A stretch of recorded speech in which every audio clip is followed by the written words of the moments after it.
여러분 안녕하세요. 한자어 사전의 김영국입니다. 저는 한자를 꼭 배워야 되느냐? 꼭 그럴 필요는 없다고 생각합니다. 하지만 한국에서 생활을 하거나 아니면 학습을 하는데 한자에 대한 이해는 해야 됩니다. 그래서 한자어 사전을 만들었습니다.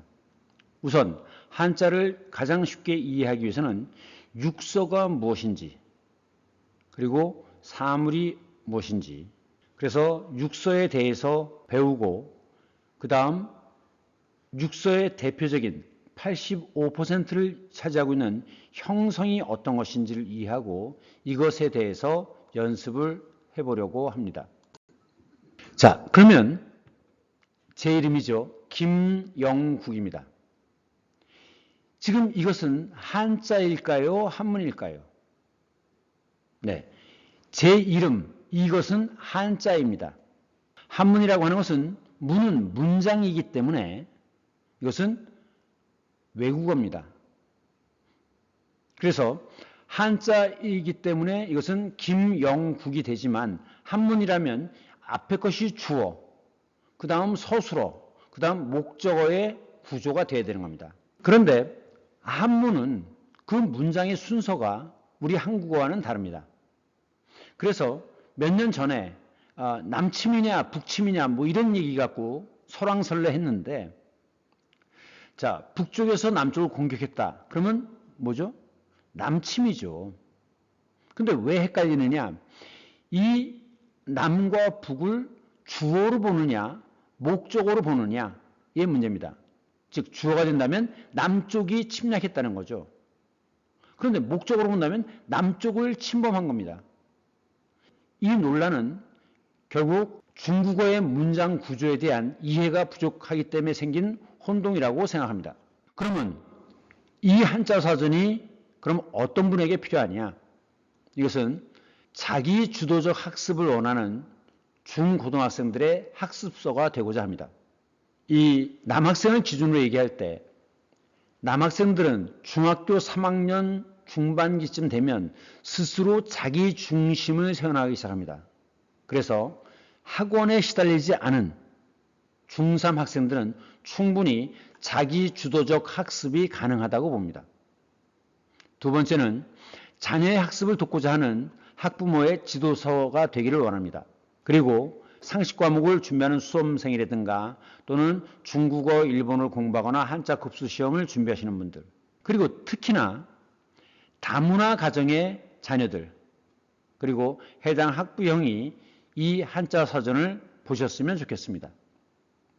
또한 한국어를 좀 더 체계적으로 공부하고자 하는 외국인, 외국 유학생들과 그 다음 재외국민, 오랫동안 한국에서 떨어졌기 때문에 개념이 잘 오지 않는 재외국민과 그 다음 오랫동안 다른 나라에 살아서 한국어에 서툰 교포들 또는 몇 년씩 해외에 나가 있는 상사 주재원들의 자녀들에게 절대적으로 필요하다고 생각합니다. 그러면 왜 한자를 해야 되느냐? 과거에는 흔히 학습 능력은 독서량과 비례한다라는 얘기를 했습니다. 그게 뭐냐면 결국 어떤 글의 의미를 얼마나 빨리 정확히 이해하느냐 하는 문맥 속의 의미를 이해하는 것인데 결국 핵심은 한자어입니다. 한자어를 얼마나 빨리 정확히 이해하느냐의 문제인데 이것은 독서량이 많으면 낱말의 뜻을 정확히는 몰라도 대충 이해할 수 있기 때문에 문제를 해결할 능력이 매우 높다는 겁니다. 그래서 독서량은 학습 능력과 비례한다라는 이야기를 했던 겁니다. 지금은 약간 차이가 있습니다. 70년대는 예비고사였고 그 뒤에 학력고사로 바뀐 다음에 현재는 수능입니다. 1994년부터 20년 전에 수능으로 바뀌었는데 수능은 대학에서 얼마나 스스로 학습을 할 수 있는 능력이 있느냐를 측정하는 것이죠. 그런데 적어도 수능 이전에는 각 교과, 국어, 영어, 수학, 과학 핵심 개념을 얼마나 빨리 정확히 이해하느냐가 핵심입니다. 물론 그것만 갖고는 안 되죠. 장기 기억을 해야 되는 것이 또 하나의 조건이 돼야 됩니다. 그래서 개념을 정확히 빨리 이해하고 장기 기억력으로 전환시켰을 때 완전 학습이 되는 겁니다. 그런데 각 학습의 핵심 개념은 전부 한자어로 되어 있습니다. 한자어란 뭐냐? 한글로 썼지만 실제로는 한자인 것이 한자어입니다. 자, 그러면 다음은 육서 6가지 종류, 한자가 생긴 원리 6가지에 대해서 보겠습니다. 자, 한글 파일에 한글로 용자를 쓰고 F9를 누르면 오른쪽처럼 이러한 것이 뜹니다. 그런데 여기서 보시면 용, 그 다음 용, 그 다음 용, 그 다음 요거는 다르네요. 요 글자의 기본자는 어디에 있습니까? 요 글자의 기본자는 여기 있습니다. 그래서 요걸 썼어요. 그 다음 여기도 글자가 여러 개가 있지만 요게 기본자입니다. 그리고 또 요 글자도 있습니다. 그래서 지금 여기 보시면 한자 분류 목록에는 모든 한자, KS 한자, 임명용, 중등교육용, 고등교육용이 있지만 실질적으로 필요한 것은 고등교육용이나 KS 한자면 됩니다. 근데 무엇을 하든 간에 중요한 건 기본자가 같은 한자끼리 서로 연관 지을 필요가 있다는 거죠. 예를 들면 요 용자를 보겠습니다. 요것은 위에가 모자를 쓰고 여기는 코, 그 다음에 수염, 그리고 밑에는 입의 모습입니다. 그래서 이거는 얼굴 용자입니다. 얼굴 용자. 요 글자를 보면 요것이 기본자가 돼서 자, 이것도 용이라고 있죠? 요것도 용이라고 있죠? 요것도 용이고 요것도 용이고 용. 그 뒤에도 용자가 매우 많이 나옵니다. 그런데 실질적으로 이 파란색은 평생 한 번도 보기 힘든 한자들입니다. 그러니까 이 파란색 한자는 거의 무시해도 됩니다. 그래서 기본자가 같은 한자끼리 묶어서 이해할 필요가 있고, 그런데 차이는 뭐냐? 왼쪽에 삼수변이 들어갔죠? 물과 관련이 있습니다. 왼쪽에 쇠금이 들어갔죠? 쇠, 금속과 관련이 있습니다. 위에 풀초가 들어갔죠? 꽃이 종류입니다. 연꽃입니다. 왼쪽에 구수록이 들어갔죠? 구수록이 다른 글자랑 합해지면 점이 빠지고 임금 왕자처럼 보입니다. 구수록입니다. 그러니까 이건 구술의 종류고, 이것은 불화를 쓰니까 불로 무엇인가를 녹인다는 뜻이죠. 지금 요거는 왼쪽에 나무목이 들어갔죠. 그래서 이건 나무의 종류입니다. 어떤 종류의 나무의 이름이겠죠. 그래서 한자는 지금 이걸 보시면 기본자에 좌, 상 이렇게 붙어가지고 좌, 상, 우, 하 이렇게 붙어가지고 그것은 뜻을 나타냅니다. 그래서 이 부수의 뜻을 이해하는 것은 필요하지만 실질적으로 반드시 기억해야 될 부수는 20, 30개도 안 됩니다. 자, 그러면 다음은 육서, 한자가 만들어진 6가지 원리에 대해서 보겠습니다. 6가지 원리에 대해 설명하기 전에 먼저 사와 물을 먼저 설명합니다. 자, 물부터 설명합니다. 물은 기본자가 요겁니다. 이 물은 금지의 뜻을 나타냅니다. 그래서 논하지도 말아라. 뭐죠? 우리말로? 물론입니다. 물론 논하지도 말아라. 말할 필요도 없다는 거죠. 이 물자를 기본으로 하고 여기에 왼쪽에 소우가 들어갔습니다. 그래서 이거는 물건을 의미합니다. 그래서 이 물이라는 건 뭐냐? 오감이 뭡니까? 시각, 청각, 촉각, 미각, 후각이죠.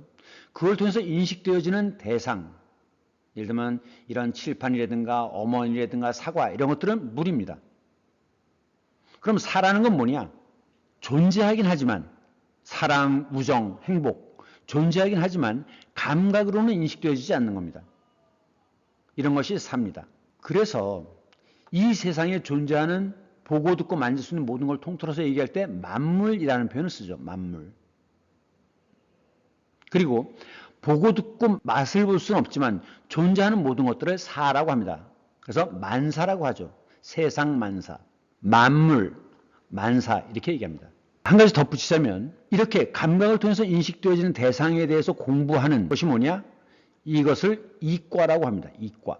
그러면 감각을 통해서 인식되어지기 때문에 이런 것들은 실험하거나 증명할 수 있죠. 따라서 물은, 즉 문명은 발전합니다. 100년 전에 자동차에 비해서 지금의 자동차는 훨씬 더 발전되어 있죠. 이 물은 감각을 통해서 인식되어지기 때문에 보고 듣고 만지면서 증명할 수가 있습니다. 그래서 이쪽에 관한 학문은 전부 다 이과입니다. 이과. 그거에 비해서 존재하지만 증명될 수 없는 것, 예를 들면 음악, 철학. 지금의 음악이 반드시 100년 전의 음악보다 더 발전했다고 볼 수 있나요? 이 사라고 하는 것은 실험 증명이 안 되기 때문에 이것은 발전의 개념을 도입할 수 없습니다. 이것에 관해서 공부하는 것이 바로 문과죠. 그래서 이쪽이 이과, 이쪽은 문과의 영역입니다. 고등학교 1학년 때 문과로 갈 거냐 이과로 갈 거냐를 결정할 때는 반드시 이걸 먼저 따져보고서 내가 어떤 분야에 더 관심이 있는지 능력이 뛰어난지를 보고서 판단과 선택을 해야 됩니다. 그러면 이제 육서에 대해서 설명해 보겠습니다. 육서. 제일 처음이 상형입니다. 상은 코끼리란 뜻이지만 이건 모습이란 뜻입니다. 그래서 어떤 형태를 지니고 있는 모습, 즉 물의 모습, 이걸 본뜬 것이 상형입니다. 그래서 이거는 달의 모습이죠. 자, 보름달이 일그러지면 이렇게 달이 되겠죠. 그래서 이 달의 모습을 본뜬 것이 이것이 월입니다. 해는 이렇게 생겼죠. 이렇게. 그래서 이것이 해 일자입니다. 요거는 새가 새의 모습이죠. 꼬리가 긴 새의 모습입니다. 그리고 이것은 원래 이제 코끼리의 코가 이렇게 길죠. 그래서 코끼리의 모습이고 이것은 자 모자를 썼어요. 그리고 코가 이렇게 내려오고 이건 수염입니다. 그리고 이것은 입이죠. 그래서 이거는 얼굴의 모습입니다. 이렇게 물의 모습을 본뜬 것, 이것이 상형입니다. 그럼 지사라는 건 뭐냐? 자, 요 지는 요건 중심지자입니다. 그래서 요지라는 말을 쓰죠. 이 글의 요지는 중심은 그 다음에 이 지는 중심이라는 뜻도 있지만 머리라는 뜻도 있습니다. 그래서 구지가라고 아나요? 구지가. 거부가 머리를 내어라.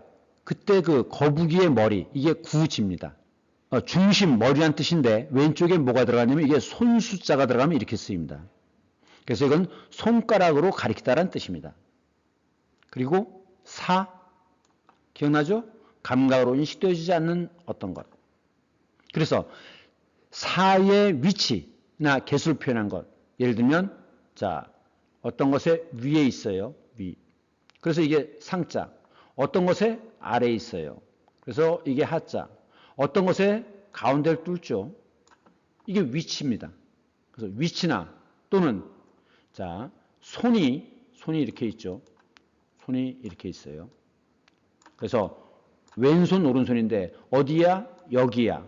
그래서 이게 좌자가 됩니다. 어디야? 여기야. 그래서 우자가 됩니다. 그러니까 위치를 나타냅니다.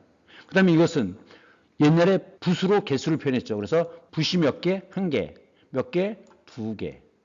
몇 개? 세 개. 그래서 이렇게 위치나 개수를 표현한 것이 지사인데 왜 이걸 사라고 하느냐? 개수라든가 위, 아래, 왼쪽, 오른쪽은 다 보거나 듣거나 맛볼 수 없는 겁니다. 그래서 감각으로 인식되어지지 않지만 존재하는 어떤 것이기 때문에 사가 되는 겁니다. 사를 가리킬 때 쓰는 것이기 때문에 지사입니다. 그 다음 회는 모을 회자고 의는 뜻 의자죠. 그래서 어떤 새로운 뜻을 표현해야 되는데 기존의 뜻으로는 해결이 안 되니까 뜻과 뜻을 모아서 새로운 뜻을 만드는 겁니다. 예를 들면 자 밝다라는 걸 표현할 때 어떻게 하느냐. 자 제일 밝은 게 뭐죠? 옛날에는 해죠. 근데 이걸 쓰면 이건 해란 뜻이지 밝다는 뜻이 아니잖아요. 그래서 어떻게 하느냐. 자 이건 달이죠. 그러면 낮에는 해가 제일 밝지만 밤에는 제일 밝은 게 달이잖아요. 그래서 두 개의 공통점 뭡니까? 밝답니다. 그래서 이게 밝을 명자가 됩니다. 마찬가지로 나무가 두 개가 모였어요. 그럼 어떻게 되죠? 수풀림자가 되죠. 수풀림. 근데 이건 나무가 세 개씩이나 있어요. 그러니까 이거는 큰 수풀입니다. 그래서 이거는 큰 수풀 삼자예요. 그래서 아주 나무가 많을 때 뭐라고 얘기합니까? 삼림이라는 표현을 쓰죠. 삼림. 그 다음 형성. 이게 매우 중요한데, 자, 형이라는 건 뭡니까? 형은 모습이죠. 모습이라는 것은 뜻입니다. 뜻. 그래서 한쪽은 뜻을, 성, 다른 한쪽은 소리를 표현한 것. 이것이 형성인데 대부분의 한자는 형성으로 되어 있습니다. 그렇기 때문에 이 형성의 원리를 이해하는 것이 매우 중요합니다. 그 다음 전주라는 게 있습니다. 자, 요 한자는 뭔가요? 요건 오로지 전자입니다. 오로지. 그래서 전용, 전매라고 할 때 오로지 전자인데 왼쪽에 뭐가 들어갔습니까? 수레가 들어갔죠? 수레바퀴가 도는 겁니다. 그래서 이건 돌전자예요. 그래서 지구가 스스로 돈다? 자전. 태양 주변을 돈다? 공전이죠. 그 다음에 요거는 촛대의 모양입니다. 촛대에 지금 촛불이 이렇게 빛나고 있는 거예요. 어디에서 빛납니까? 촛대의 중심에서 빛나죠. 그래서 이게 중심주자인데 왼쪽에 삼수변이 들어갔죠. 그래서 이건 물을 따르는 겁니다. 물 따를 주예요. 주전자라고 할 때. 그래서 한자의 음과 뜻이 변할 때 이것이 전주입니다. 그래서 원래 이것은 황금을 나타냈죠. 황금. 그랬는데 나중에 흉노족의 후손들이 신라 지역을 내려와서 지배계급이 됩니다. 기말지죠.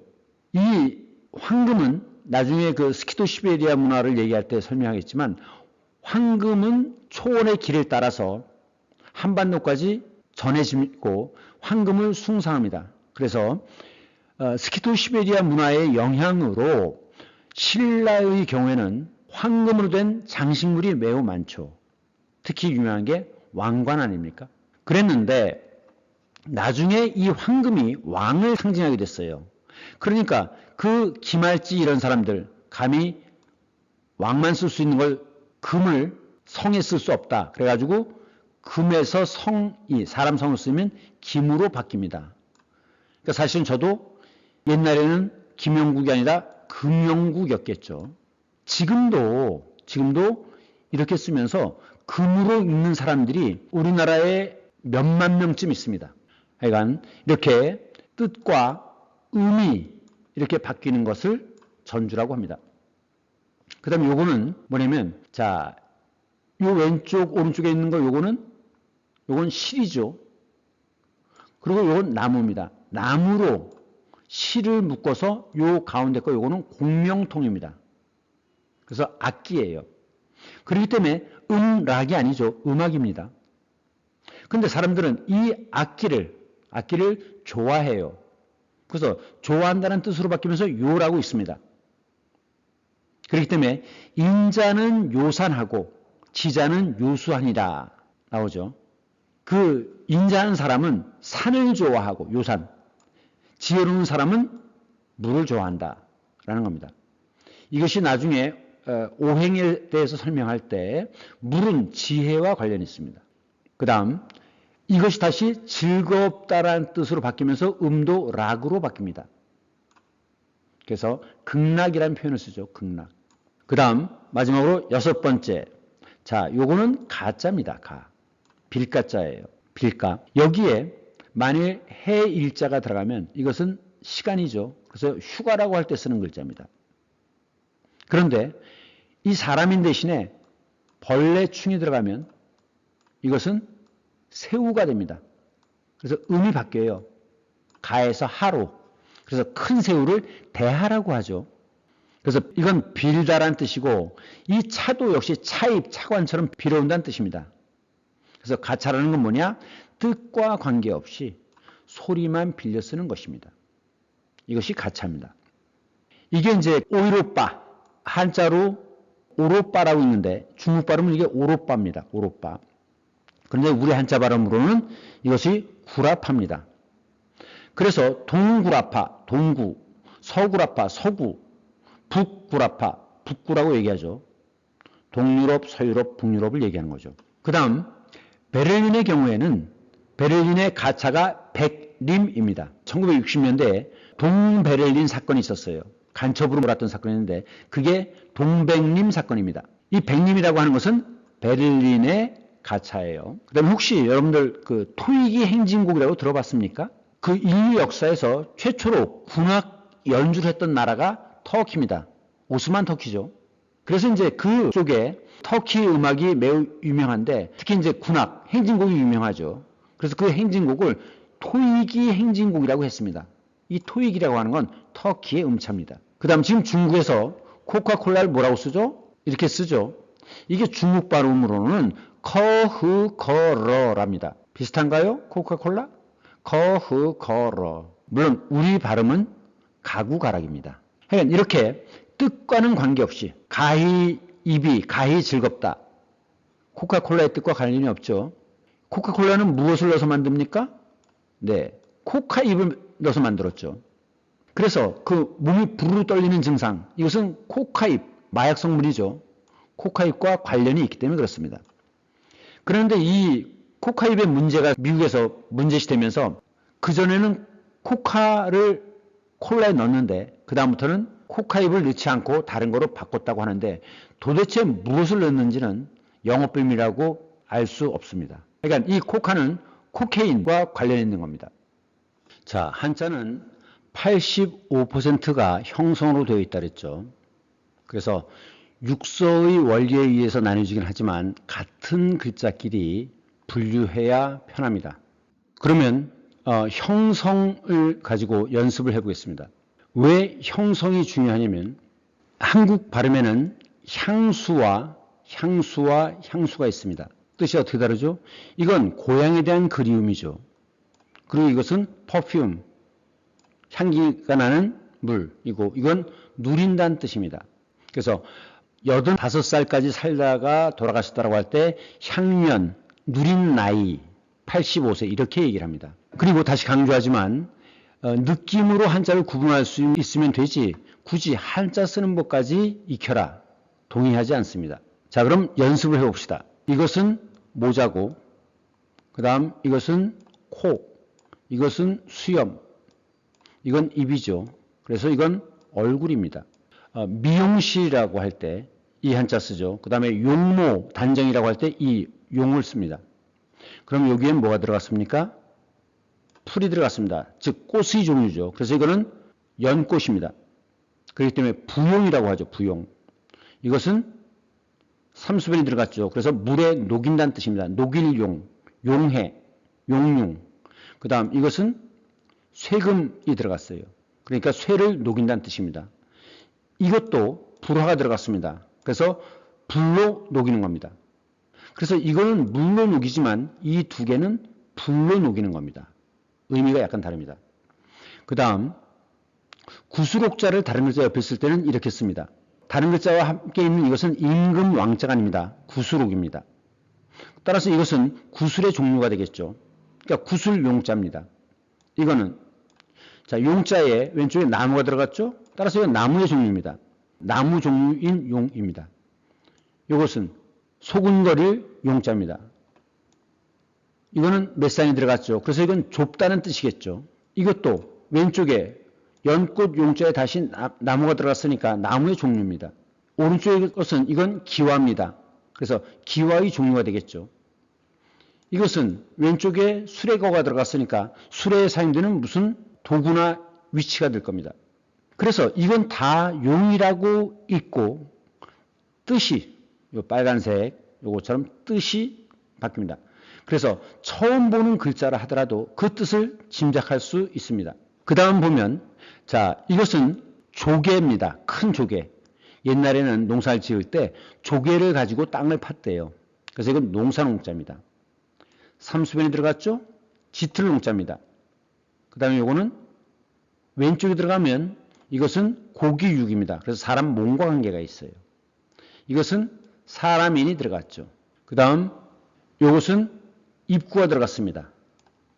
이것은 벼화가 들어갔습니다. 이것은 술주가 들어갔습니다. 따라서 술의 종류겠죠. 이건 산이 들어갔습니다. 산의 이름이겠죠. 이건 나무가 들어갔습니다. 나무의 이름이겠죠. 이건 불화가 들어갔습니다. 불로 뭘 하는 거죠. 그 다음에 이거는 보일 시자가 들어갔습니다. 그래서 무엇인가 귀신의 뜻을 보여주는 뜻일 테고, 이것은 실사가 들어갔습니다. 이것은 옷감이나 실의 종류입니다. 이것은 풀초가 들어갔으니까 풀 이름이겠죠. 이것은 옷의 자입니다. 그래서 옷에 달리는 어떤 장식이나 부분을 가리키는 농자일 겁니다. 이것은 수염 발자입니다. 이것은 코비자입니다. 그래서 코와 관련이 있는 거겠죠. 다 농이라고 있지만 뜻이 빨간색 좀 한 것처럼 뜻이 다른 겁니다. 그래서 여러분들이 왜 한자를 배워야 되느냐? 첫째는 공부를 하는 사람들은, 학생들은 효과적인 학습, 쉬운 학습을 위해서 한자를 쓸 줄 몰라도 구분을 할 수 있어야 됩니다. 그래서 용해도냐 농도냐. 자, 용의 뜻이 뭐죠? 녹일 용자죠. 그러니까 물로 소금을 얼마나 녹이느냐가 용해도입니다. 농도에서 농은 짙을 농자입니다. 그럼 얼마나 짙으냐입니다. 그러니까 얼마나 짙으냐, 무엇이 소금이. 그러면 어디에 있는 소금인데? 소금물에 있는 소금이죠. 따라서 용해도는 물분의 소금이라면 농도는 소금물분의 소금입니다. 그 다음 소수냐 소수냐. 자, 이 소는 희다란 뜻입니다. 즉 다른 것이 섞이지 않은 거죠. 그래서 이것은 작다는 뜻이지만 이것은 다른 것이 섞이지 않았다는 뜻이에요. 그럼 이런 옷을 뭐라고 하죠? 월화의 공동묘지 이런 데 나오는 거죠. 이런 옷을 소복이라고 합니다. 왜 소복이라고 합니까? 다른 색깔이 섞이지 않았기 때문에. 지금 요즘은 검은색도 많이 입지만 과거에는 흰색만 입었습니다. 그 다음 요거는 그래서 소수란 다른 것이 섞이지 않은 숫자가 소수입니다. 즉 1과 그 자신 이외에는 나누어 떨어지지 않는 수가 소수죠. 그런데 왼쪽에 있는 소는 이건 작을 소자입니다. 그래서 작은 수가 소수예요. 즉 1점 얼마라고 할 때 점 이하에 있는 수가 소수죠. 또 한 가지, 여기에 이렇게 삐침이 들어가면 이건 샌다는 뜻입니다. 그래서 이건 적을 소자예요. 그래서 나이가 적을 때 뭐라고 합니까? 소년이라고 하죠. 소년, 소녀라고 할 땐 이 삐침이 들어가야 됩니다. 그 다음 일상생활에서도 이 한자는 필요합니다. 예를 들면 왼쪽에 있는 거 이거 뭐라고 하죠? 수육이라고 하죠. 오른쪽에 있는 건요? 탕수육이죠. 찍먹이냐 부먹이냐 그 탕수육입니다. 근데 탕수육이라고 할 때 탕은 이건 설탕이란 뜻입니다. 달달한 뜻이죠. 사탕, 설탕. 원래 우리 요리는 이런 종류의 것, 이런 종류의 수육만 있었는데 이 중국 요리에 빵가루인지 밀가루인지 입혀가지고 다시 기름에 튀겨서 달게 만든 것. 그래서 이것을 탕수육이라고 합니다. 그러니까 탕수육은 수육에서부터 나온 말입니다. 그 다음 나중에 한자 사전을 좀 더 배워보면 아시겠지만 이 한자는 우리의 전통적인 것들, 모든 것, 예를 들면 우리의 언어라든가 의학이라든가 역사라든가 철학이라든가 문화라든가 음악 등등 이 동양과 관련되어 있는 우리나라 전통적인 것과 관련되어 있는 것들을 공부하려면 반드시 한자를 해야 됩니다. 자, 그래서 다시 한번 강조하지만 학교에서 공부를 하려면, 학습을 하려면 한자를 알아야 됩니다. 용해도냐 농도냐. 보통 학생들은 이걸 무조건 외우는데 외우고 나면 어떻게 됩니까? 시험이 끝남과 동시에 완전히 머리에 사라지죠. 그런 공부는 하면 안 됩니다. 그래서 모든 학습은 이해를 전제로 그 다음 반복을 해서 완전 학습을 하는 것이 가장 경제적입니다. 먼저 반복 이전에 이해가 중요하죠. 이해를 정확히 빠르고 신속하게 하기 위해서 한자를 쓸 줄 몰라도 구분을 할 수 있어야 된다는 겁니다. 그래서 용해도는 녹일 용자이기 때문에 용해도 물 100g에 얼마나 소금을 녹이느냐. 죄송합니다. 목이는이 아니라 녹이는입니다. 그리고 이 녹이는 물질이기 때문에 녹는 물질이기 때문에 이 소금을 용질이라고 하고 물질입니다. 녹는 물질. 그 다음에 물을 용매, 녹이는 매, 매는 매개체란 뜻이죠. 매체. 용의도에서는 또 알아야 될 용어가 용매와 용질입니다. 다시 용매는 녹이는 매체, 매개체. 용질은 녹는 물질입니다. 그 다음 농자는 짙을 농자인데 농도 얼마나 짙으냐의 문제죠.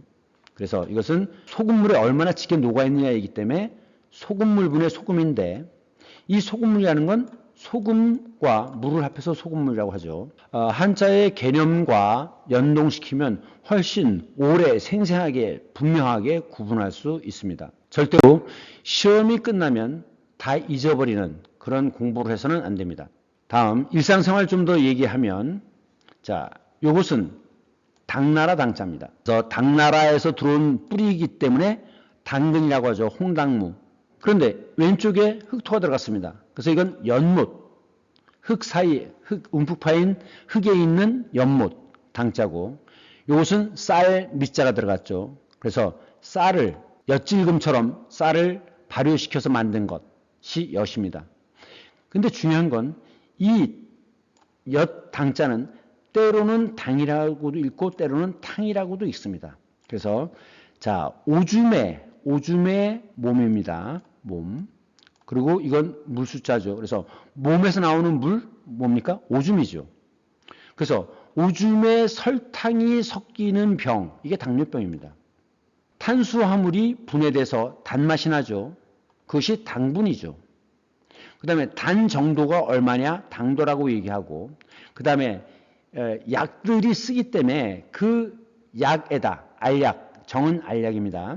알약에 설탕을 입혀서 삼키게 하는 약이 당의정입니다. 이 경우에 설탕의 성분, 포도당이 하나만 있을 때는 단당류, 한 개죠. 그런데 이제 당과 당이 연결되는 것을 이당류, 그리고 여러 개가 연결되는 것이 다당류입니다. 가정이나 가사 이런 과목에서 반드시 알아야 되는 한자죠. 그런데 이제 탕이라고 있는 경우 있죠? 이게 뭐라고요? 탕수육. 당수육 아닙니다. 탕수육입니다. 그리고 설탕. 눈처럼 하얗기 때문에 설탕이라고 하죠. 그 다음에 모래알처럼 생겼기 때문에 사탕이라고 합니다. 설탕, 사탕 다 한자입니다. 자, 여기 뭔가 이게 사탕막대죠. 자, 그럼 오늘 수업은 여기서 마치겠습니다. 지금 이 사진은 독일 베를린 박물관 섬에 있는 그 박물관 섬에는 박물관이 몇 개가 있는데 페르가몬 박물관이고 페르가몬 박물관에는 여러 개의 그 유물들을 훔쳐온 것들이 있습니다. 그 중에 이것은 바빌론 아시죠? 바빌론 이슈타르의 문을 뜯어다가 여기다 전시해 놓은 겁니다. 자, 그러면 다음 주 토요일 날 다시 만나요. 안녕.